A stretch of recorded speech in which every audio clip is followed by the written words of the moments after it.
Rivano Gomez, vas-y, donc on t'écoute. Tu es également un investisseur lié plus mal. Active ton micro, s'il te plaît. Il faudrait que tu actives ton micro. Rivano, ouais, vas-y, on t'écoute. Ouais, bonsoir Bienvenue, tout le monde. bonsoir. Bonsoir. Ouais, merci. Bon, moi, je ne suis pas un investisseur lié plus mal. C'est pour la simple raison que j'ai vu la chose venir depuis.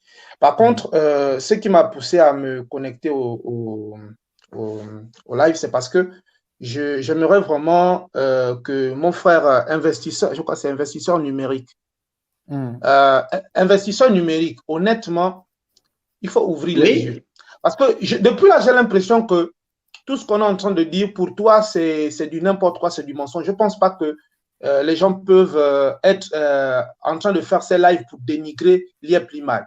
Moi, je ne pense pas que la chaîne ici a pour but de dénigrer les business des autres Africains, ou bien Philippe Simo qui a commencé à faire ses lives, il est tellement mal intentionné qu'il a que l'intention, ou bien tous ceux qui sont les intervenants ici peuvent avoir une mauvaise intention de discréditer un système qui est un bon système. Si les gens interviennent, c'est parce que simplement, toutes les investigations qui ont été faites ont démontré preuve à l'appui que c'est du n'importe quoi. Je prends un exemple simple. Partons seulement sur le Limocoin. Si on prend le white paper de Limocoin, quand on lit les goals, parce que c'est mentionné ici, j'ai le white paper devant moi, c'est écrit Our Goals. Ils disent, l'e-market on, puisque c'est en anglais, l'e-market an e-commerce platform which dominates in 5 African countries. Ici, Cameroun, Sénégal, Kenya, ainsi de suite. En fait, lui, il démontre dans le white paper dès la base qu'ils sont des pionniers. Bon, je n'ai pas lu le départ, mais dans le premier paragraphe, il dit qu'ils sont les pionniers en Afrique. Et quand tu essaies de bien t'appuyer dessus, tu te rends compte que c'est du n'importe quoi parce qu'ils ne maîtrisent pas le monde des cryptos. Ce ne sont pas des cryptopreneurs ou bien ce ne sont pas des investisseurs dans le monde des cryptos à la base. Et donc, affirmer une telle chose, moi, je trouve qu'il y a un peu de malhonnêteté quelque part. Et ça fait que si on est assez objectif et qu'on se pose les bonnes questions, on se rend compte qu'il y a déjà un problème dès le départ. Et donc, quand on vient encore sur CoinMarketCap, quand vous lisez les commentaires par rapport à la crypto en question, vous vous rendez compte, même quand investisseur numérique dit que la crypto va monter, mon frère, elle ne montera jamais. Parce que si tu lis les commentaires, sur la blockchain, tout le monde, toute la communauté est déjà avertie. La communauté CoinMarketCap est avertie que c'est une shitcoin. Tout le monde dit que c'est faux, c'est du n'importe quoi, n'investissez même pas. Ça dit qu'il y a déjà du warning dessus, tout le monde est informé. Mon frère, les commentaires, si tu vas regarder, c'est du n'importe quoi. Donc, les 100 000 que tu as investis, mon frère, oublie ça. Il faut oublier tes 100 000 parce que ça ne va jamais revenir. Tu as été entubé vraiment profondément, mon frère. Excuse-moi l'expression, mais il faut ouvrir les yeux. Et ça, je pense que ça doit nous ouvrir les yeux. Il n'y a pas quelqu'un qui est là pour dénigrer. Investissement, on est là. Fini qui termine. Tout à fait. Ouais, vas-y, termine. On n'est pas là pour dénigrer. On n'est pas là pour dénigrer la plateforme. Moi qui te parle, je suis original du Gabon. J'ai été bouffé au Gabon par un système de ce genre. Et j'ai juré par mes ancêtres que je ne veux plus jamais me faire bouffer. Et quand j'ai vu le système là, j'ai analysé la structure, comment est-ce que les gars t'abordent, qu'est-ce qu'ils te proposent au départ et quelle est la stratégie d'investissement. J'ai compris que c'était du n'importe quoi parce que j'ai déjà subi ça auparavant. Donc, mon frère, c'est peut-être ta première fois, mais il faut que tu ouvres les yeux. Oublie les 100 000 parce que ça ne reviendra jamais. Tu nous as donné rendez-vous à fin 2022. Mon frère, si on se base seulement sur les cryptos, parce qu'il a dit que la forme 2.0, c'est sur les cryptos. Voilà. Il a dit le projet 2.0 repose sur la crypto. Mon frère, le projet des cryptos est déjà au sol parce que la crypto repose sur la communauté des investisseurs. Si les investisseurs n'achètent pas et ne revendent pas, la crypto est inerte. Elle ne va jamais évoluer, même les petites fluctuations qu'elle pouvait connaître, parce que pour qu'il y ait fluctuation, il faut qu'il y ait du trafic. S'il n'y a pas du trafic, mon frère, il n'y a pas de fluctuation. Voilà. Donc, c'est ce que j'aimerais simplement dire, c'est pour dire à mon frère que mon frère, réveille-toi. Non, par contre, il faut que si on veut faire vraiment un vrai débat, il faut que... Non, tout à fait. Non, si on veut faire, parce que là, j'ai l'impression que là, on est déjà... Il y a 3 personnes qui ont mis de l'argent dans ce truc. Ça veut dire que même celui qui vient de parler, beaucoup ne savent même pas comment... Je parle du cœur du système. Et de deux, comment on peut dire qu'il n'y a pas de trafic? Quand même. Vous pouvez pas dire que... Tu peux pas dire. Sauf si tu peux comparer, je te crois. Sauf si tu peux comparer ça, je sais pas à quoi, mais tu peux pas me dire qu'il n'y a pas de trafic. Nous, on est dedans. Nous, on est tous les jours sur les exchanges. Nous, on est sur tous ces exchanges parce que nous, quand même, c'est nous qui envoyons les limos là-bas. C'est nous, on voit le trafic. On sait combien. Et ils ne s'en vendent pas. Par contre, tu as dit quelque chose. Il y a quelque chose aussi parce qu'on ne peut pas laisser aussi. Il y a tellement de choses qu'il dit. Je pense que c'est un peu comme ça frise un peu la désinformation. Moi, je vais te prendre un exemple. Comment mon frère qui est parlé tout à l'heure de est-ce que on est même sûr qu'il a les avions, tout ça. Bon, quand même, vous savez, même si on peut dire quoi, ce monsieur, l'avantage qu'il a, je pense que c'est ça qui fait même que beaucoup de gens, c'est ça qui a attiré même beaucoup de gens. C'est quand même, on le voit, il est suivi. Le mec en Centrafrique, il a une compagnie aérienne, il marche avec le président centrafricain. Je ne vois pas, excusez-moi, même si on dit, à moins de penser que les Centrafricains sont les plus bêtes du monde, je ne pense pas que toi, tu peux t'afficher avec le président centrafricain tous les jours et tu manques que tu as une compagnie aérienne qui tourne en Centrafrique.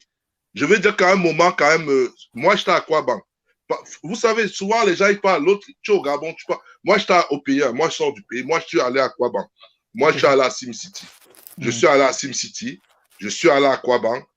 Le Ghana, c'est un autre pays, mais on le voit, hein, sauf si. Mais moi, je suis allé à Aquabank. Parce que moi aussi.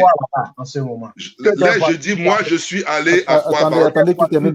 Je suis allé à Aquabank. Je suis allé à Aquabank parce que. Vous savez, le problème, c'est que là, je vois... parce qu'il faudrait que je prenne les autres. Je vois, non, c'est qu'il y a des gens qui...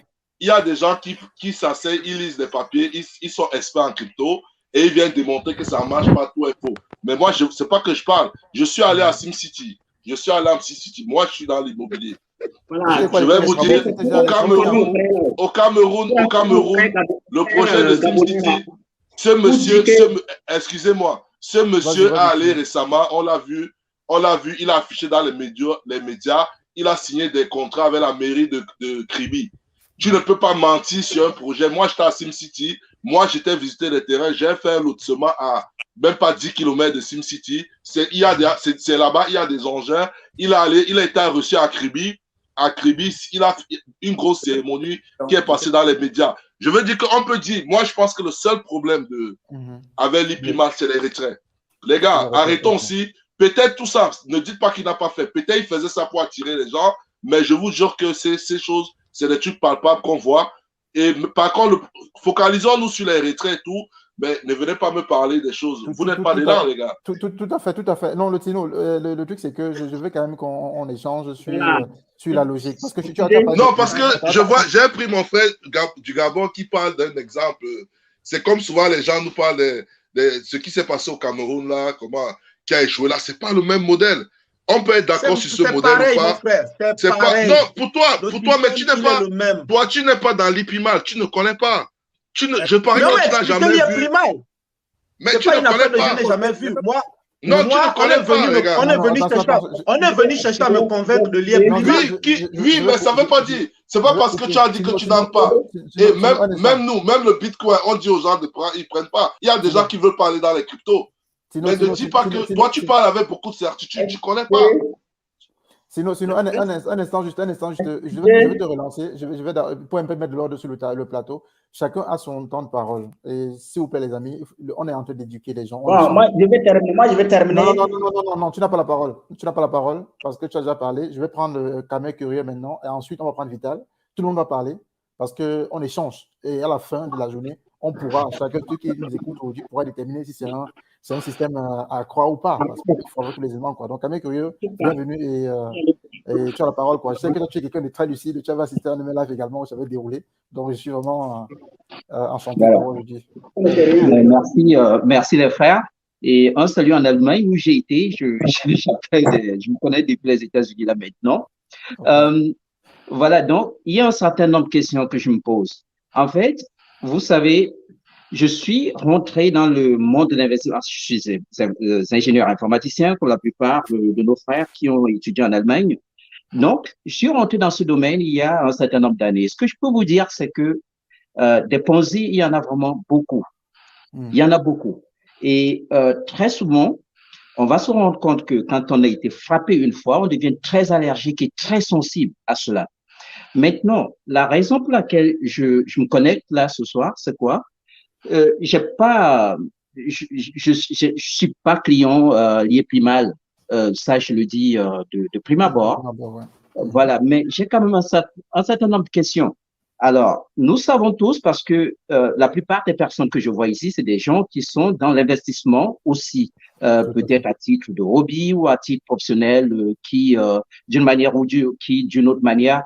La question que je me pose, en fait, c'est que, bon, voilà, nous savons tous que quand on va investir, eh bien, il y a une certaine limite qu'on se fixe.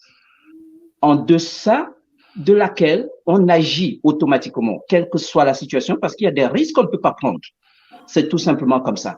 Il y a des risques qui sont exagérés. Donc, en fait, tu mets une certaine somme d'argent, tu investis, on va dire, $10,000, mais tu sais que si tu as des pertes de $3,000, tu arrêtes. Par exemple, chacun se fixe une limite. Alors, maintenant, quand je regarde ceci, je ne dis pas que l'IEPIMAL, c'est un Ponzi ou que ça n'en est pas un, mais je me rends quand même compte que nous avons, et nous le savons aussi, une diaspora très, très érudite, des gens très intelligents et des gens qui étudient à plusieurs niveaux et des gens qui se sont formés à plusieurs niveaux. Alors, ce qui m'étonne, moi, c'est que nous ne sommes pas dans un contexte avec, je ne sais pas moi, des bidasses français qui vont venir nous dire, nous entuber, je ne sais plus moi quoi. On a des frères qui viennent, qui ont étudié, qui ont fait des études au Cameroun, qui sont partis de là, qui reviennent en Europe, étudient, vont aux États-Unis, étudient. Et il y a au moins, si on recense, je ne sais pas moi, les lives qui ont eu lieu au fil de plusieurs années, au fil de plusieurs mois déjà, beaucoup de Camerounais qui ont pris du temps pour étudier beaucoup de choses et qui ont lancé l'alerte. On a ici des gens, ils ne disent pas quel diplôme ils ont, mais on se rend quand même compte que, voilà, on a des spécialistes aussi, qui viennent et interviennent. Mais alors, si on ne les écoute pas, on va écouter qui, finalement? C'est celui qui est à l'intérieur de la maison, seul qui sait que la maison est en train de brûler? Ou alors, est-ce qu'on peut le voir aussi de l'extérieur? Est-ce qu'une personne qui a été victime déjà, donc en fait, moi, quand j'entends le frère, je ne sais pas, il s'appelle Tino, moi, la question que je me pose, c'est, toi, tu fixes ta limite à quel niveau, mon frère? Toi, ta limite, c'est à quel niveau? Parce que là, on est en train de, je ne sais pas moi, on a uni tellement de fonds qui partent de la diaspora, c'est notre diaspora. Et puis, j'ai pas de problème si quelqu'un, même si c'est un arnaqueur, s'il prend cet argent et investit quelque part et qu'on envoie certains bénéfices, bon voilà, on aura peut-être perdu, mais il y a des Camerounais qui auront gagné. Alors, la question que je me pose, c'est où est la limite? À partir d'où est-ce que ils ont, à quel niveau ils fixent la limite et à partir d'où est-ce qu'ils vont nous dire, nous aussi, et eux aussi, les gars, là, sincèrement, on ne sait plus. Donc, est-ce qu'ils peuvent nous dire, à partir de tel niveau, on change d'attitude, mais on n'y est pas encore. Ça, c'est une chose que je voudrais savoir, c'est la question que je me pose. Ok, super. Donc, je prends la question de Vital et puis on repart sur Tino pour refaire le tour. Donc, bonsoir Vital et bienvenue dans ce live. Active juste ton micro. Active ton micro, Vital. Ah, ok. Bonsoir, vous m'écoutez là? On t'écoute bien, Vital. Bienvenue. Okay, tu as investi également dans l'IEP. C'est ma première fois dans le direct, mais bon. Voilà. C'est un sujet qui m'a parlé parce que du coup, au boulot, j'ai eu un collègue qui m'a parlé de ça. Bon, ça ne m'a pas trop intéressé, mais c'est que je sais déjà d'avance pour investir dans tout ce qui concerne la crypto, ou bien Bitcoin et consorts.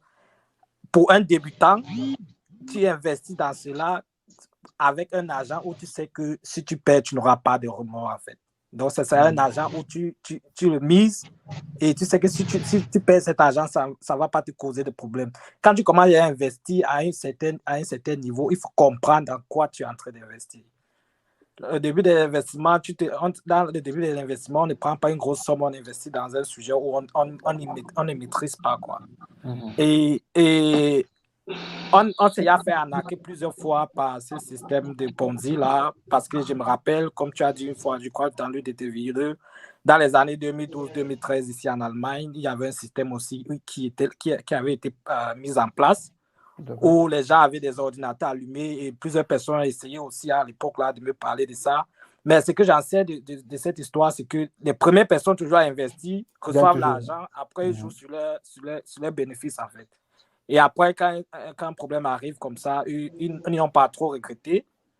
Mais il y a des gens qui ne retirent pas l'argent, qui cherchent plus tard à réinvestir à chaque fois. Et dans un système où la monnaie est tellement volatile, même dans le Bitcoin, les gens qui investissent ne laissent pas l'argent là-bas à vie. Ils investissent l'argent pour reprendre après. Et pour reprendre et réinvestir parce que ça fluctue tout le temps, en fait. Donc, vraiment, que ce soit un accord aujourd'hui, pour que quelqu'un puisse poser un système comme ça en place, il ne s'est pas levé du jour au lendemain. J'ai entendu notre frère là dire qu'il a un jet ou bien il y a le terrain à crédit. Bien sûr, il peut avoir du terrain à crédit parce que les gens ont investi dans le système. Il y a de l'argent qui coule dedans. Il peut s'engager dans des projets. Ça peut être dans une bonne option ou bien dans une option d'attirer encore plus de clientèle. Là, je ne sais pas, mais toujours étant que ce système n'a pas été établi aujourd'hui, ça fait il y a un bout de temps, il y a plusieurs personnes qui investissent là-dedans, donc il y a assez d'argent. Si aujourd'hui les gens n'investissent plus et comme c'est en train de prendre l'ampleur ça va amener moins de gens qui vont investir et s'il y a moins de gens qui investissent là-dedans, il n'y aura plus d'argent qui va pouvoir tourner. Ce n'est qu'un système clair. C'est pas, même dans le Bitcoin, quand il y a moins de gens qui investissent, le coût du Bitcoin baisse, quoi. Le coût du Bitcoin baisse. Ok, ça veut dire qu'en fait, finalement, pour te comprendre bien, Vital, je vais repartir sur Tino, il investit beaucoup d'argent et il est allé à Kribi, il a vu des projets concrets. Mais est-ce que Tino, tu as des éléments qui te font comprendre? Parce qu'il pourrait investir aussi à titre personnel. Tu peux créer ton business aujourd'hui, ça te rapporte l'argent, tu décides d'investir à titre personnel, mais pas au compte de l'entreprise ou peut-être au compte que ça produit des bénéfices, tu reviens réinjecter, redistribuer aux gens, quoi. Est-ce que toi, tu peux déjà donner peut-être un élément de réponse là-dessus et plutôt répondre à la question de Kamel Curieux, puisque toi, tu es dans la boîte? Non, Franklin, il faut qu'on soit clair. Moi, j'ai répondu, j'ai pris cet exemple pas pour vanter l'Ipimal, c'est pour dire que parce qu'il disait qu'il dit des choses que c'est pas vrai. Il y a des choses concrètes, quoi, qui sont quand même faites. Je veux dire que moi, de ce que je vois, vous savez, de ce que j'entends, beaucoup de gens ici sont un peu alertes dans ces crypto-monnaies, quoi. Et quand même, lui, je pense que on le voit, même le siège de SimCity à Bonanjo, de GIT à Bonanjo, je dis GIT à Bonanjo à Douala, ils sont là, hein, tous ces gars-là, tu les vois. Bon, après, moi, c'est que je suis parti et que aussi parce que, bon, moi aussi, au départ, vous savez, quand on est des Camerounais, on est des Africains, même quand on met des billes quelque part, on a toujours des petits doutes parce que il y a quand même beaucoup de vidéos qui circulent, comme le frère disait, d'alerte et tout. Donc, moi, je suis allé voir, quoi, parce que je suis allé voir sur place. J'ai vu des trucs, mais je n'ai pas investi pour ça. Pour répondre au frère qui me posait la question, il faut qu'on soit clair. C'est du business. Moi, je pense que le seul problème aujourd'hui, ça fait 4 ans que ce gars a fait son truc, depuis 2017. Il y a des gens qui ont fait beaucoup de thunes dans ce truc. C'est vrai que on dit système de Ponzi. Moi, par contre, je vais être honnête avec vous. Moi, je pars du principe, à la petite expérience que j'ai de la crypto, je pense que tout ce type de système, tout ce type de business repose un peu dans du Ponzi. Je veux dire que il y a toujours des gens qui vont mettre d'argent, on va rémunérer les autres, c'est comme ça, mais après, c'est qu'il faut que ce soit crédible. Le problème aujourd'hui de l'Ipimal, c'est que je pense qu'à l'heure actuelle, il y a une crédibilité. La crédibilité est remise en cause du business. Sinon, on peut dire, ceux qui disent que ça a scammé, ceux qui disent que ça n'a pas scammé, bon, ça dépend de chacun. Mais c'est justement le moment, juste pour te relancer, c'est justement le moment en tant que leader ou en tant que personne à la tête de prendre le devant et montrer des contre-arguments et peut-être profiter sur cette vague-là, parce qu'aujourd'hui, l'Ipimal, c'est une opportunité à mon sens, en tant que jeune entrepreneur, parce que si tu es médiatisé autant que l'Ipimal aujourd'hui et que tu as des arguments contraires, ça peut faire l'effet inverse. Tu peux attirer plus de personnes qu'avant. Mais pourquoi? Non, tu sais, Franklin, c'est un truc qu'on a investi. Hein. Il y a un problème aujourd'hui. Moi, je dis souvent, dire qu'il n'y a pas de problème aujourd'hui, beaucoup de gens ont investi dans l'Ipimal pour les retraits. Et je voulais dire aux frères que la version 1.0, c'était pas la crypto. C'était en fait, le limo, c'était comme une monnaie intermédiaire parce qu'il y a quand même des gens de tous les pays. Donc, on achetait le limo et ils tradaient et il repère les gens. On ne parlait pas de crypto. Il nous a amené dans la crypto à partir de septembre. On ne parlait pas de crypto. Donc, je veux dire que je pense que 80%. Fred avait raison alors avec son argumentaire tout à l'heure. Non, je dis 80% des investisseurs de l'IPIMAL ont mis de l'argent pour les retraits. Ça veut dire que c'était une sorte de, disons la vérité, aujourd'hui, il y a un petit souci. Et je pense que moi, ici, le seul problème, ce qui aujourd'hui crée tout ce problème, et j'en parlais encore avec un ami qui a aussi mis de l'argent récemment, c'est que je pense que la seule phrase qui crée tous ces problèmes aujourd'hui, c'est la phrase de « je garantis $1. » 50%. Ah, $1. $1 si le marché, même si le marché baisse. Et là, on je garantis à $1. Je pense que c'est ça. Pourquoi? Je vais vous dire, moi, je pense que le gros problème que j'ai aujourd'hui, c'est que j'ai été, quand il a lâché les ventes, le Limo a chuté. Je pense que c'est des investisseurs, ils savaient que ça allait chuter. Les gars sont allés prendre. Vous vous rappelez, pour ceux qui étaient là, ils ont même à un moment bloqué. Je veux dire, on ne pouvait pas envoyer des exchanges. Les gars sont allés acheter. Dès que ça s'est ouvert, ils sont rentrés et ils ont fait du stacking. Nous tous, on en a profité. Ils ont fait du stacking sur l'IPIMAL, sur notre plateforme. Ils ont fait du stacking. Ils ont pris des gros packs, des 50 000, des 100 000. Parce que je vais vous dire, le problème le Limo, je crois, était un peu haut. Au début, tout le monde s'en sortait. Il y a eu un bug sur la token. Pour ceux qui ont un peu suivi, je pense qu'il y a eu un bug sur la token. C'est que la token s'était plantée. Ils ont mis le coût du Limo, ils sont calés sur l'Ethereum. Ils ont USDT. Donc, le Limo était passé de 0,0001, ceux qui ont suivi. Et il y a des gars qui ont acheté. Je me rappelle, à Péro, là, tu peux acheter, je crois, avec 1 000 €, tu peux acheter plus d'1 million de Limo. Les gens, en fait, il y a eu un bug sur la token. Sur L-Bank, c'était la token L-Bank. L-Bank, ça a chuté et c'est là où ça a chuté et ce n'est plus jamais remonté. Et du coup, il y a eu des gens qui ont pris des limos.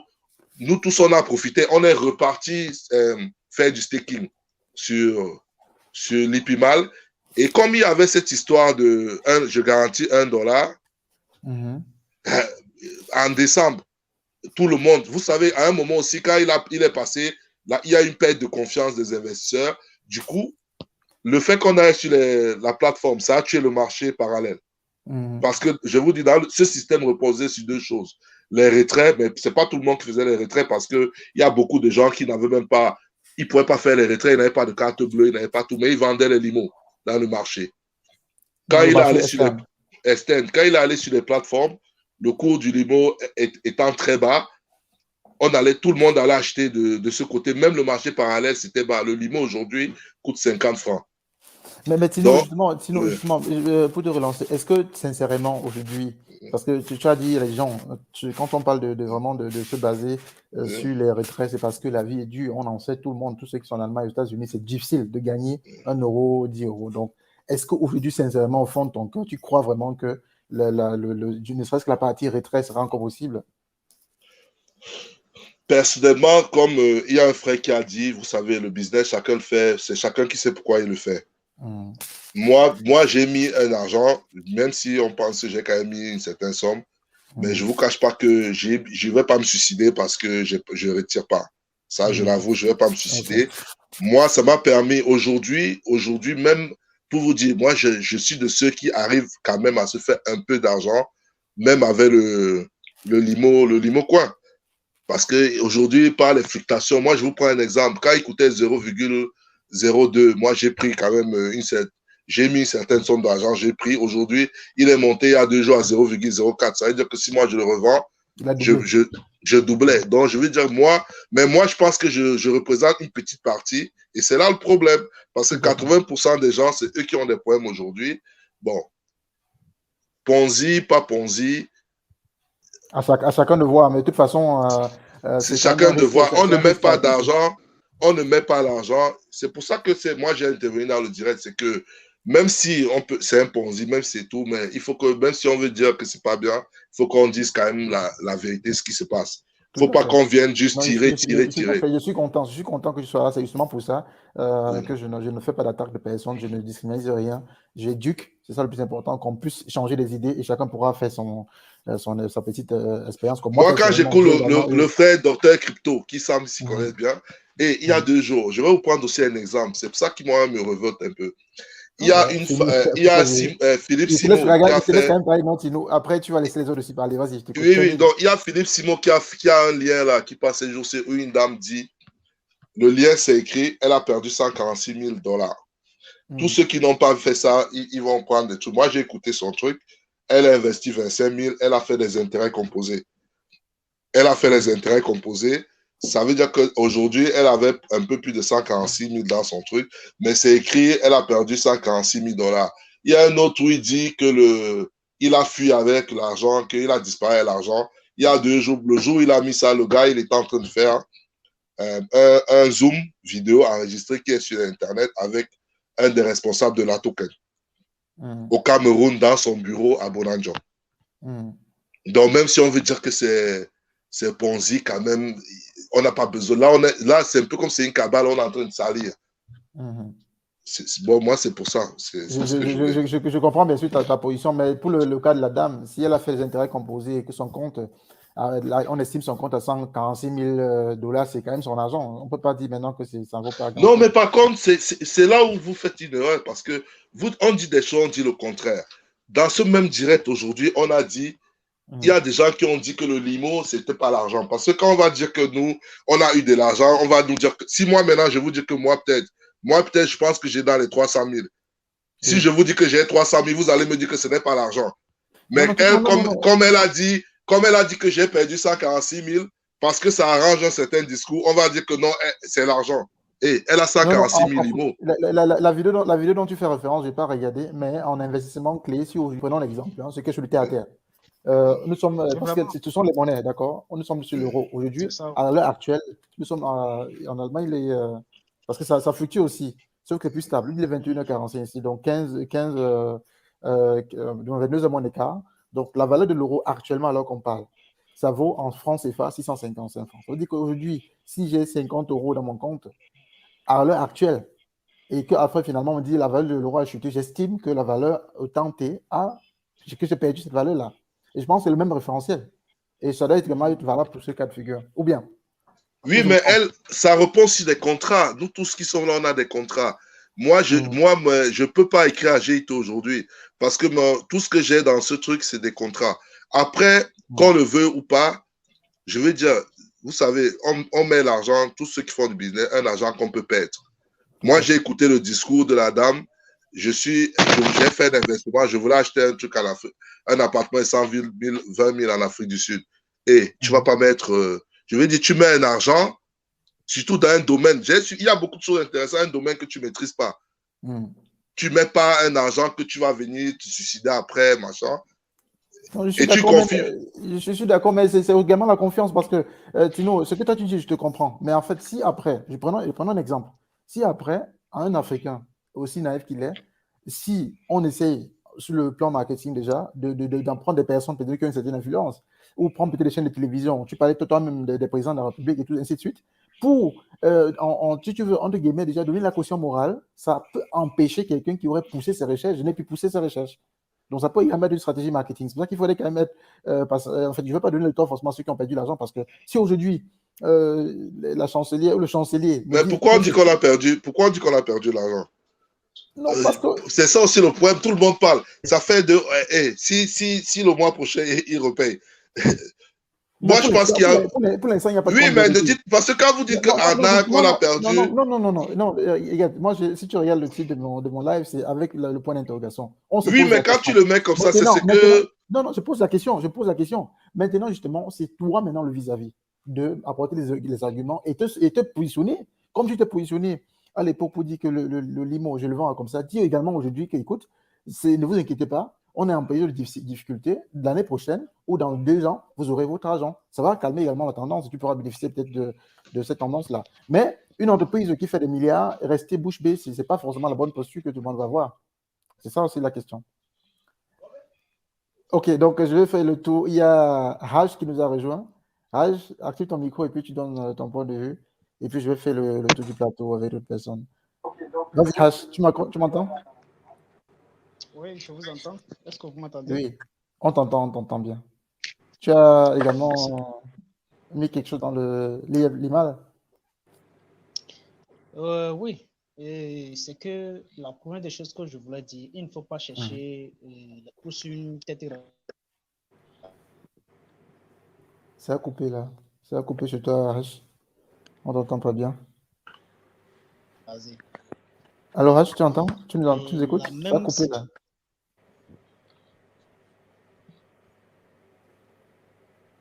Allô?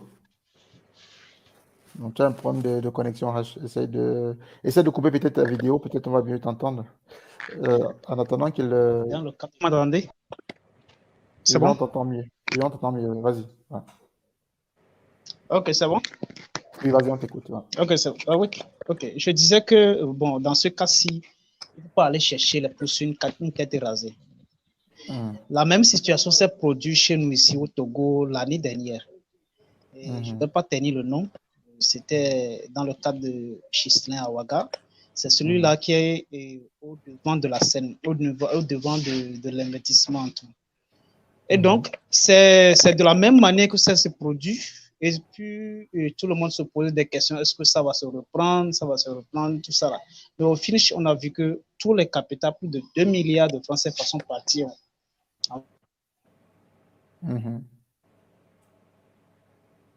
Certains qu'on a pu arrêter et le responsable même s'est retrouvé inaperçu jusqu'à maintenant. Donc, dans le cas de Limon, je ne vais pas dire que c'est totalement scamé. Vous savez, dans l'investissement, nos petits business, vous devez savoir que si il y a quelqu'un qui est là et chaque fois il fait sortir dans un business, dans un seul investissement comme ça, il fait sortir tel produit, tel produit, tel produit, tel produit pour faire rassurer les investisseurs. Sache que devant, il n'y a rien de concret.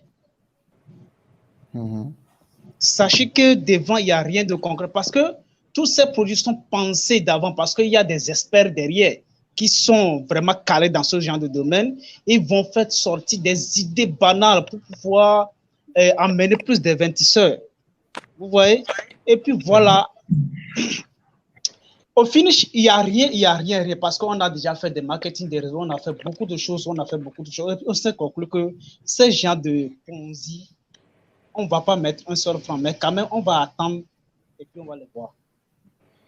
On sait très bien que le cas de l'Epmal, lui qu'est-ce qu'il a fait? Il a fait réduire un peu le pourcentage par rapport au niveau des banques.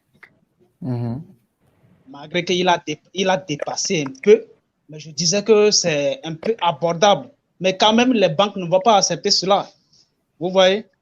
Mais quand même, si les gens arrivent à accepter, c'est parce qu'ils arrivent maintenant à trouver quelque chose de bon dedans. C'est pourquoi ils arrivent à acheter, à accepter ce genre de business. Mais sachez qu'un business qui fait sortir tel produit, pour un seul business, sachez qu'au devant, c'est du scam. Il n'y a rien dedans. Donc, en fait, d'après toi, il y a des fortes chances que ce soit oui, non, il y a de fortes chances que disant que tout simplement. Non, c'est que il y a un gars, il y a un monsieur qui disait maintenant que lui-même s'est rendu sur le terrain voir des projets. Comment on dit?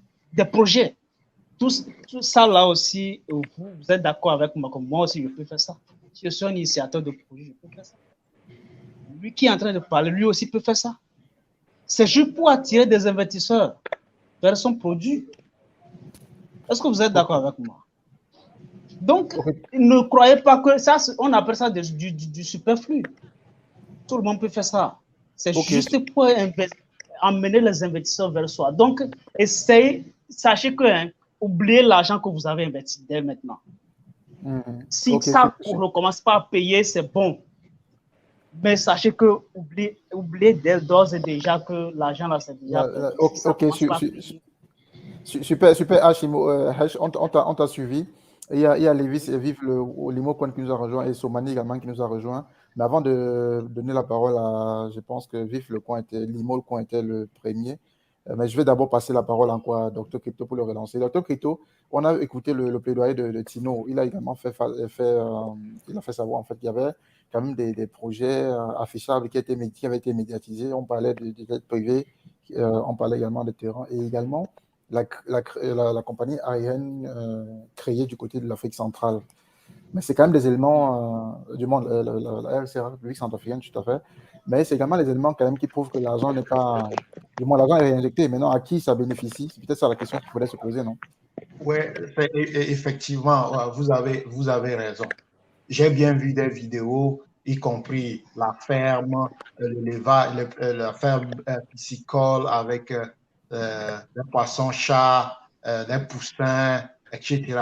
Mais concrètement, ce que vous devez comprendre, c'est que pour pouvoir, il faut que tout cela marche pour faire rentrer de l'argent. OK? On a vu des vidéos à Accra. On dit qu'il a plus de 420 villas de luxe. Concrètement, ces villas ne sont pas prêtes. Il n'y a que quelques villas qui sont prêtes. Mais cela, on ne le dit pas. Et on dit villas de luxe pour une société qui a autant d'argent. Ces villas n'étaient pas meublées. C'est des trucs vides, encore avec des climatiseurs entreposés. Voyez-vous, concrètement, quand on dit ça, une société qui a des milliards en dollars, on devait voir plutôt des vidéos qui sont comme des catalogues avec des lustres, tout bien fait. Mais on ne voit pas ça. Même le CEO ne peut pas donner le prix de vente de ces villas. J'ai suivi les vidéos. C'est au final, on met en exergue qu'on va faire ceci, on va faire cela, mais jusqu'à preuve du contraire. Où sont les produits? Qu'est-ce qui a été fait concrètement? Pourquoi on ne nous dit pas que les villas sont vendues? Des choses comme ça, du concret. On nous montre un chantier. Qui nous dit même que c'est son chantier? Tout à fait. Mais ça peut être... Regardez aussi la qualité de ces vidéos. Non, mais là, vous vous éloignez du sujet, là. Excusez-moi. Laissez-moi m'exprimer. Oui, termine. Je vais te passer la parole, Lévis. T'inquiète. C'est une société de milliards. Elle doit avoir sa propre chaîne où elle présente ses produits-là. Pourquoi c'est des youtubeurs XY qui font des vidéos lambda comme ça? Ça peut être des stratégies de communication, par exemple, de l'entreprise qui décide de ne pas dépenser l'argent dans des... Je sais pas, peut-être... Ça ne se fait pas comme ça. Oui, mais dans ce cas, elle a sa chaîne. Et elle peut aussi donner cette vidéo-là sur les autres plateformes pour diffuser. Donc, on n'est pas dans l'amusement, on parle de milliards. Une société qui a des milliards. Alors, je vais aller à un autre point plus critique encore. Est-ce que vous pensez que cette société qui dit avoir 3 milliards, quand elle fait les tokens, vous pensez qu'elle a mis devant ces tokens-là $1 au niveau de PancakeSwap? Mais non. Quand tu ramènes tes tokens, tu mets à un prix et tu couples avec du dollar ou du USDT, ce que vous voulez, du BNB. Mais il a l'argent et ce qu'il met sur les liquidités, ce n'est pas les milliards là. Donc lui, il a dans l'économie réelle, ces milliards là, il va mettre peut-être un 50 000, un 60 000. Donc on vous vend quelque chose, mais dans la réalité, au niveau de la crypto, il n'a jamais couplé ça à $1 et il vous promet $1. C'est ça en fait. Il a ces dollars à lui et il prétend que si vous voulez sortir, il va garantir. Qu'il paye maintenant. C'est ça le problème. Il a l'argent. Qu'il paye les gens. C'est de ça qu'il s'agit. Ok, c'est de ça qu'il s'agit justement. Je vais lancer quand même Lévis, vive le Limocoin. Apparemment, c'est un investisseur. Salut Lévis et bienvenue dans ce salut à tous. Tu as certainement investi également, donc essaie de nous briefer peut-être sur l'état actuel des choses. Non, pour ma part, je crois que la grogne en ce moment vient du fait que il y a un souci sur les retraits. Et c'est ça qui crée toute la grogne qui est autour. Si demain matin, on disait que chacun avait son retrait, toute cette grogne-là n'existerait pas. Les uns et les autres ne seraient pas en train de parler de Ponzi et tout ce que j'entends raconter. Mais il y a beaucoup de personnes qui ne savent pas dans quoi ils se sont lancés. L'entreprise, c'est une entreprise qui fait dans l'investissement de crypto-monnaies. Et elle n'a jamais changé son point de vue, sauf qu'elle a diversifié ses activités avec le temps. L'entreprise ne vous a jamais dit que parce qu'elle va faire de la pisciculture, que vos paiements viendront de la pisciculture ou quoi que ce soit.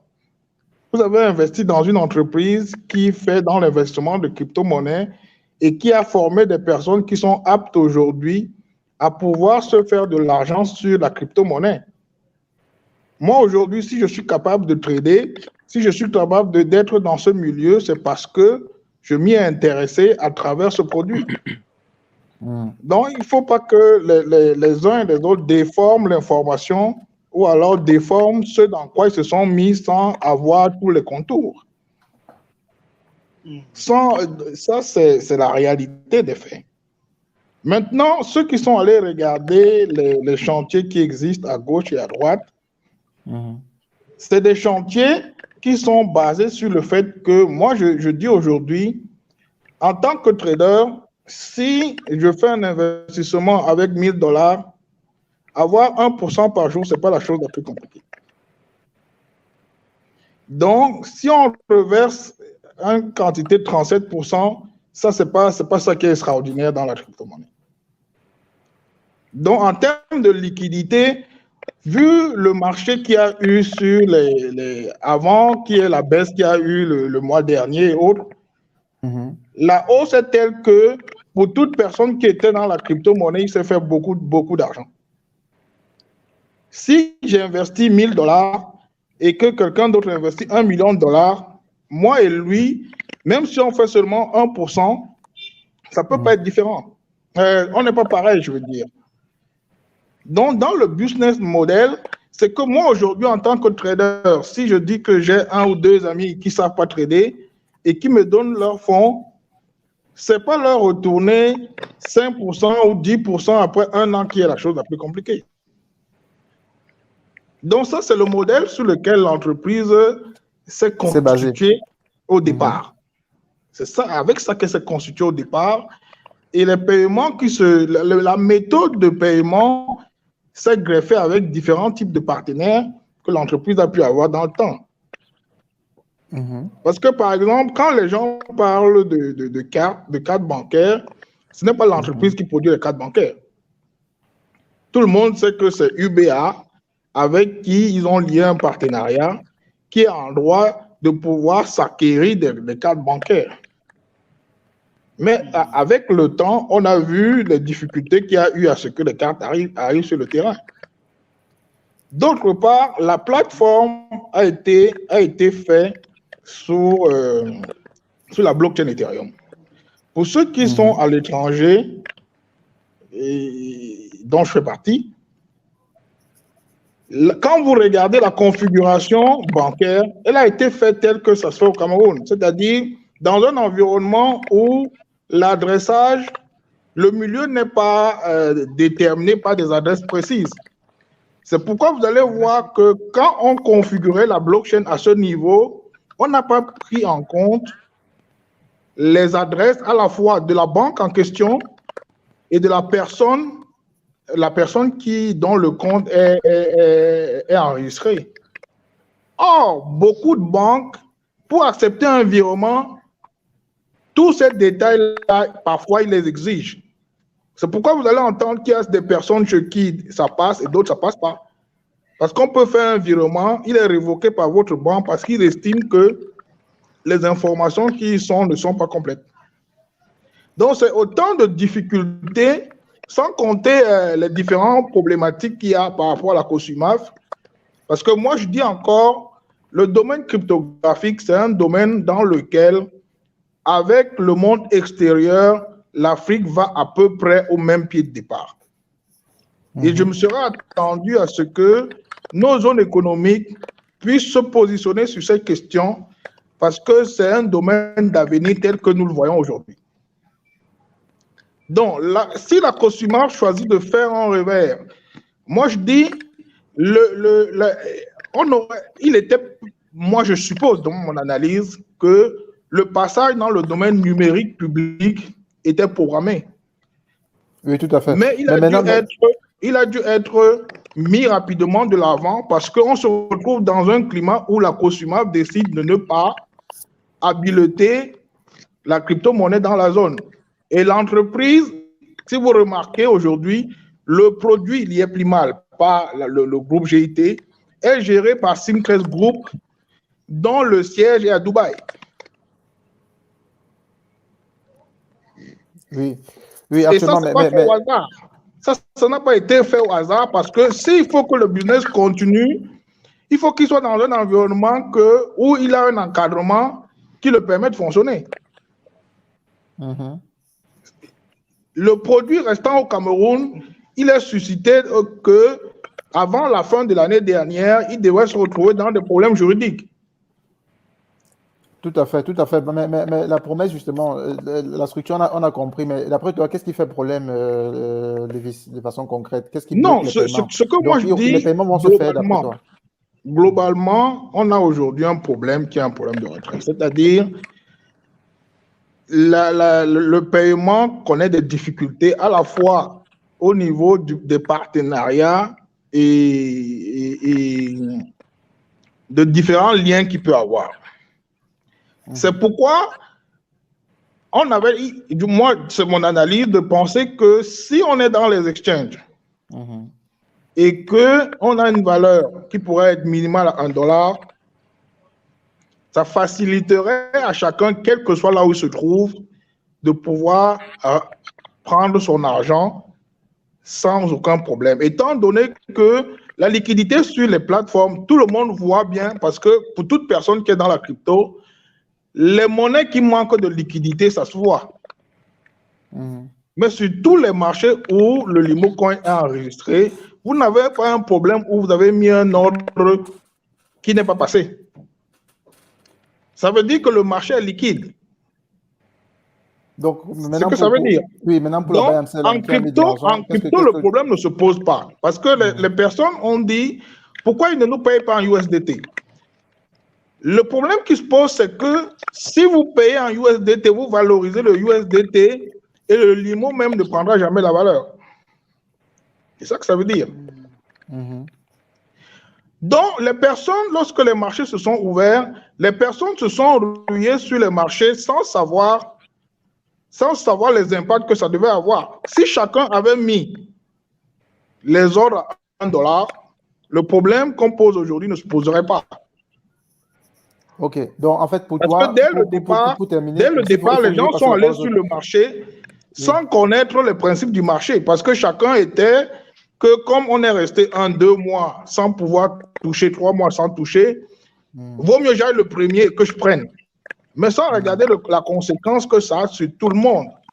Maintenant, le deuxième problème qu'on a eu, c'est que, ayant garanti le $1, et étant donné qu'on ne peut pas empêcher une adresse d'envoyer de la liquidité à une autre adresse, s'il y a un côté où on a une baisse, toute personne ici qui fait de l'entrepreneuriat sait que chaque entreprise a un fonds de roulement, c'est-à-dire une prévisibilité de dire que dans un mois, voilà ce que je peux payer, ou alors ce que je prévois de payer, et mettre de la liquidité en disponibilité pour pouvoir le faire. Maintenant, si les gens sont allés acheter les limos à bas coût, ont créé des comptes, ont gagné des bonus, et ont fait à ce que leur valeur de retrait augmente, vous voyez que ça crée une déstabilisation sur le fonds de roulement. Donc, pour ma part, quand je regarde, le problème n'est pas que le SAS, Camé et autres, parce que pour toute personne qui connaît comment la crypto marche, ces paiements ne posent pas de problème. Et la liquidité qu'il y a sur le marché montre que le produit LimoCoin a de la liquidité. Donc, c'est un problème temporaire. Maintenant, pourquoi on ne paye pas? Je ne peux pas vous donner précisément du détail là-dessus. Okay. Mais en termes de liquidité crypto, les marchés sont liquides. Okay. Donc, je ne pense pas que ça veut dire que l'entreprise n'a pas d'argent. Ok, super, ça marche. Merci, on t'a écouté. Je prends l'avis de Things, Somani Things, et puis on va partir avec Fred et prendre oui. un peu le tour. Vous m'entendez? Salut Somani, oui, on t'entend. Bienvenue. Oui, bonsoir tout le monde. Je ne vais pas être très long. Je vais aller sur les éléments très très simples sur les questions que moi je me pose. Donc moi je suis sur la France en fait. Je suis plutôt de formation juridique, donc je suis avocat ici en fait. Et j'ai été approché, pour cette histoire-là, j'ai été approché au départ par ma sœur, à qui mon neveu en avait parlé en fait. Donc ma sœur m'en a parlé, et moi tout de suite j'ai dit à ma sœur, ça me paraît quand même bizarre. Ça me paraît quand même bizarre. Mais je me suis dit, enfin, avec la façon avec laquelle elle me dit que mon neveu lui a expliqué, je me suis dit, ça m'a l'air un peu bizarre de penser que je peux investir une somme. Parce que parallèlement, j'ai au niveau du Cameroun deux entreprises. Donc je me suis dit, ça me paraît quand même étrange de penser que je peux investir une somme et avoir un retour assez important sur une si courte période. Ça me paraissait bizarre. Mais bon, du coup, je ne me suis pas lancé dedans, j'ai rien essayé, voilà. Pourquoi je voulais intervenir là? C'est parce que j'ai écouté Tino qui est passé tout à l'heure et je viens d'écouter aussi Lewis. Et j'ai écouté Dr Crypto hier. J'ai écouté les explications de Dr Crypto hier sur un autre live où j'ai trouvé ses interventions très pertinentes. Quand j'ai écouté Tino tout à l'heure, Tino parlait de la dame qui a fait l'interview chez Philippe Simo ce matin et qui justement parlait du fait qu'elle a perdu plus de 100 000, quelque chose comme ça. Ce que Tino ne dit pas, c'est que la même dame dit aussi ce qu'elle a découvert comme information. Et elle donne tout un tas d'éléments qui sont des éléments sur lesquels moi je me serais penché avant d'aller investir dans ce truc-là. Qui sont des éléments tout simples en fait. C'est d'aller voir qui est derrière le site internet qui est présenté. Qui est derrière l'entreprise. Est-ce que cette entreprise est agréée? Par exemple, quand ils disent qu'ils sont agréés éventuellement au niveau du Canada, j'ai écouté une interview hier de quelqu'un qui est dans la finance également au Canada qui nous disait très clairement qu'au niveau de l'entreprise n'a jamais dit qu'elle a agréé au Canada. Pardon? Attends. Dans la réalité, l'entreprise n'a jamais dit qu'elle est agréée au Canada. Non, moi, j'ai écouté... Parce que moi, je suis au Canada. C'est pourquoi je vous dis que l'entreprise n'a jamais dit qu'elle est agréée au Canada. Attendez qu'il termine. Avant, les autres vont parler. Je n'ai pas dit que l'entreprise a été créée au Canada ou agréée au Canada. Ce que je dis, c'est quoi? C'est que de ce que j'ai entendu hier de l'analyste, ce qu'il disait, c'est quoi? Il disait que l'autorité des marchés au niveau du Canada a mis une alerte au niveau de l'IEP. L'autorité a mis une alerte au niveau de cette entreprise-là. Bon, j'ai écouté également quand Tino disait tout à l'heure que voilà quelqu'un qui a effectivement donc des compagnies aériennes, voilà quelqu'un qui est proche des présidents, voilà quelqu'un. J'ai envie de dire quoi? J'ai envie de dire que de la même façon qu'on a aussi des influenceurs qui sont invités par des hautes autorités, de la même façon. Le monde d'aujourd'hui, en fait, ce n'est plus compliqué d'être proche des puissants. Mon analyse, c'est que c'est devenu très simple d'être proche des puissants à partir du moment où on a une certaine influence, peu importe d'ailleurs à quel niveau se situe cette influence-là. Donc pour moi, ce ne sont pas des arguments pertinents de me dire parce qu'il marche avec le président, donc ça veut dire que c'est sûr. Pour moi, ce n'est pas des arguments qui me permettraient, moi, de me dire je peux y aller de façon certaine. Donc, moi, il y a des questions toutes simples que je me pose, en fait. Je vais sur le site Internet. Tout à l'heure, Dr Crypto parlait, par exemple, des vidéos, de la qualité des vidéos. Des choses toutes simples, en fait. La qualité de la vidéo, la qualité du site Internet. Les personnes même qui s'expriment, le français qu'elles expriment, pour moi, ne me donne pas confiance. C'est-à-dire que même, et ce n'est pas du tout pour être blessant ou pour l'attaquer personnellement ou quoi que ce soit, mais quand j'écoute le dirigeant, je n'entends pas, moi, quelqu'un qui me rassure sur le fait que je dois donner mon argent. Je n'entends pas le discours de quelqu'un qui a un discours construit et qui peut me parler de finance. Quand je l'écoute, de ce que j'ai écouté des vidéos où je l'ai entendu, je n'entends pas quelqu'un qui a un discours qualifié dans la finance. J'ai ici à Paris des discussions avec des gens qui travaillent dans la finance. Je vois quand ils en parlent. Je vois ce qu'ils sont capables de dire. Quand j'entends ce monsieur-là, ce n'est pas ce que j'entends. Donc moi, c'est des petits éléments comme ça qui me font douter du sérieux de la chose. Je ne dis pas du tout que ce n'est pas sérieux. Je ne connais pas du tout le système de la crypto dans le détail et je ne pense même pas que je vais le connaître. Ce que je dis simplement, c'est que quand les gens vont mettre leur argent quelque part, s'ils ne prennent pas les précautions de faire quelques vérifications avant, c'est très compliqué de venir se plaindre derrière juridiquement. Parce que ça va être compliqué d'aller dire devant un juge, écoutez, j'ai mis 100 000, j'avais un contrat d'1 an, j'ai mis 100 000 dedans, je ne me suis pas intéressé plus que ça, j'ai mis parce que j'ai fait confiance à mon voisin ou à ma sœur qui m'a dit que ce n'est pas le type d'argument qu'ils peuvent porter pour récupérer quelque chose. Et je dis ça pourquoi ? Pour dire que si moi, j'étais l'IEP Limal, je ne payerais pas en fait. Pourquoi ? Je ne payerais pas parce qu'on ne pourrait pas me forcer à payer. On ne pourrait pas m'obliger à payer. Je pense qu'il a dans ses mains toutes les cartes qui permettent qu'il ne paye pas en fait, y compris des cartes juridiques.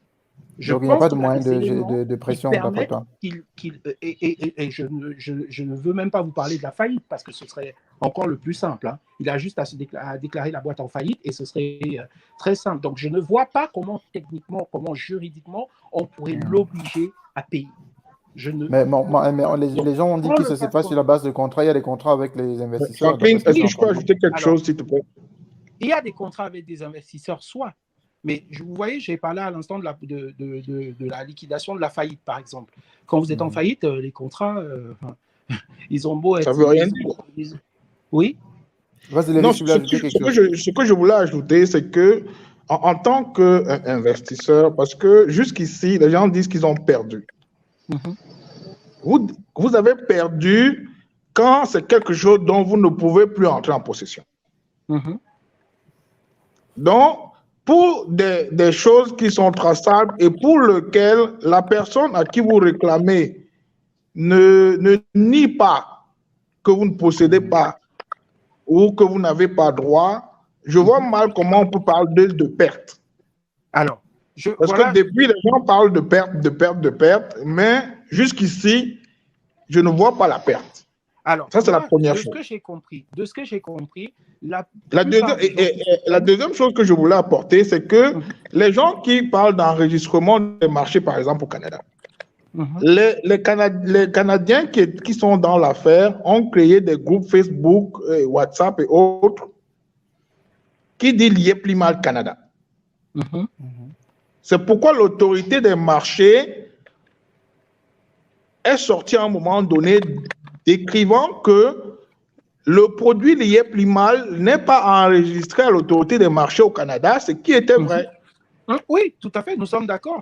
Donc, quand les personnes disent que l'autorité des marchés au Canada a dit que ce n'est pas un bon produit, machin, ce n'est pas sur ça qu'ils se sont déclarés. Ils ont déclaré que le produit l'IEP Limal n'est pas un produit enregistré au Canada.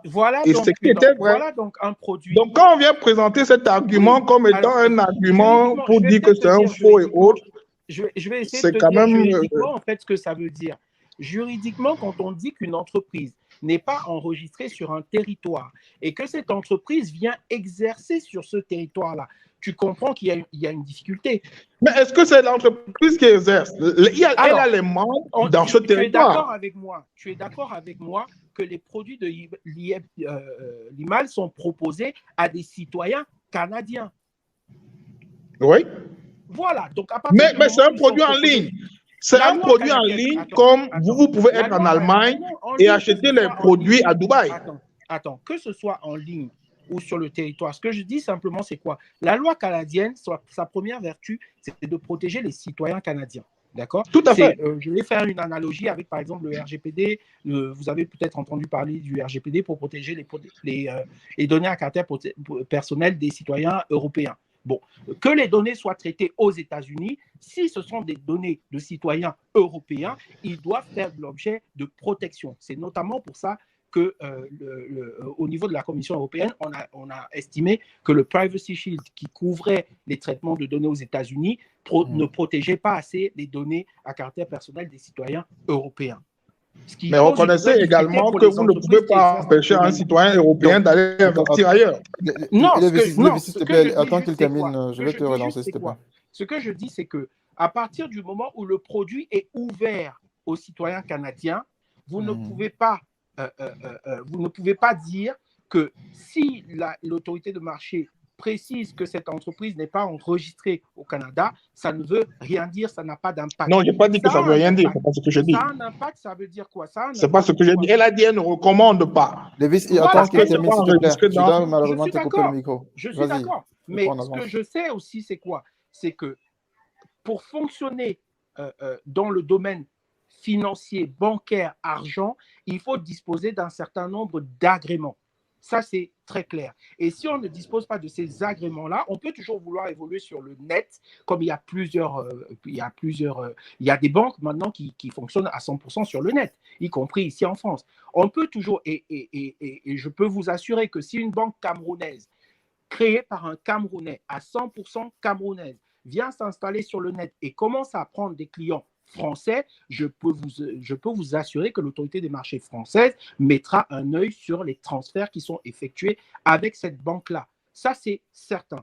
Donc, tout ça pour dire quoi? J'ai écouté Lewis tout à l'heure, ce que vous disiez par rapport à justement la difficulté que vous pensez qui existe chez l'IEP-LIMAL. Mais dans tout ce que vous dites, moi, ce que j'entends, c'est de la responsabilité de l'IEP-LIMAL, pas de la responsabilité des investisseurs.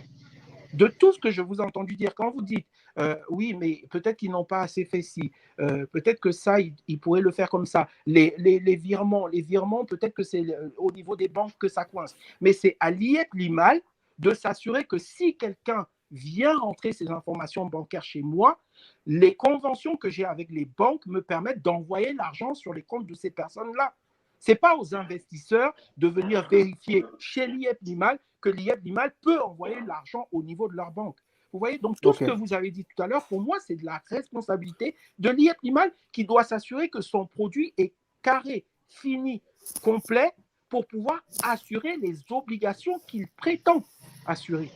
C'est l'IEP-LIMAL qui dit qu'il peut faire des virements, ce n'est pas les investisseurs. Les investisseurs, eux, ils ont mis leur argent.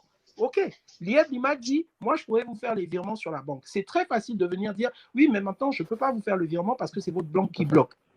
Une fois que j'ai perçu l'argent, je ne peux plus vous retourner cet argent parce que ça bloque au niveau de votre banque. C'est de la responsabilité de l'IEP-LIMAL. Mais j'ai dit tout à l'heure que, de toute façon, très franchement, il a juste à se déclarer en faillite. Et de ce que j'ai compris, ce n'est même pas sa première tentative, ce n'est pas sa première société, de ce que j'ai compris. Et je ne vois pas juridiquement comment est-ce qu'on pourra le contraindre à rembourser ces sommes-là. Ce qu'il faut savoir aussi, enfin, je pense que vous êtes tous au courant, hein, ce qui s'est passé avec Madoff, qui a berné pas des simples citoyens. Hein. On est sur quelqu'un qui a réussi à berner des institutions financières et parfois même des États entiers. Donc, je pense qu'il s'y est bien pris. Je pense qu'il savait exactement ce qu'il faisait. Je pense qu'il s'est dit que de toute façon, même si ça capote, au bout d'un moment, j'aurai déjà eu ce que j'ai.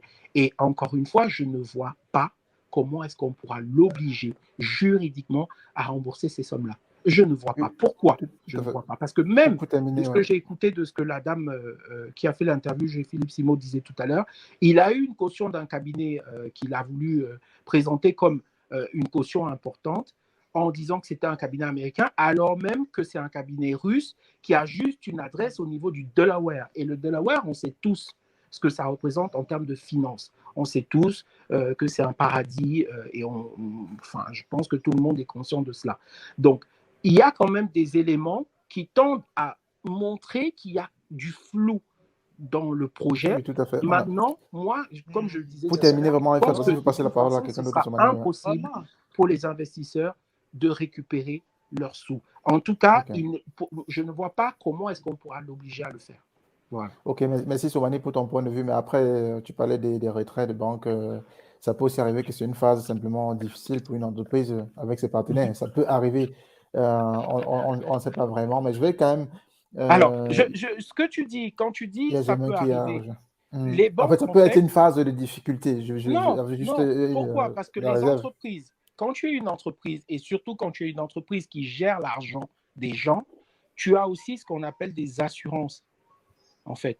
Il y a des assurances. Non, ils ne dites peuvent pas ça. Ils ne peuvent pas. Donnez-moi un seul assureur qui assure une entreprise de crypto en ce moment. Pardon? Donnez-moi le nom d'une seule assurance qui assure les entreprises de crypto. Non. Attends, je n'ai pas dit qu'il y a des assureurs qui assurent les entreprises de crypto. J'ai dit ceci, j'ai dit quand on est une entreprise, on se couvre notamment y compris en assurance. C'est-à-dire quoi? C'est-à-dire que je prends au niveau des assurances des engagements qui permettent de garantir que si je crée un préjudice à quelqu'un, je pourrais le réparer par le biais de mon assurance. Voilà, quand tu me dis les assureurs ne couvrent pas les boîtes de crypto, c'est encore pour moi un élément supplémentaire pour que je ne mette pas mon argent, en fait. Tout simplement. Il y a des assureurs. Ok, c'est bon. Donc mais ce n'est pas dans le cas de l'EPMAL. Oui, permettez que les autres également prennent la parole. Il y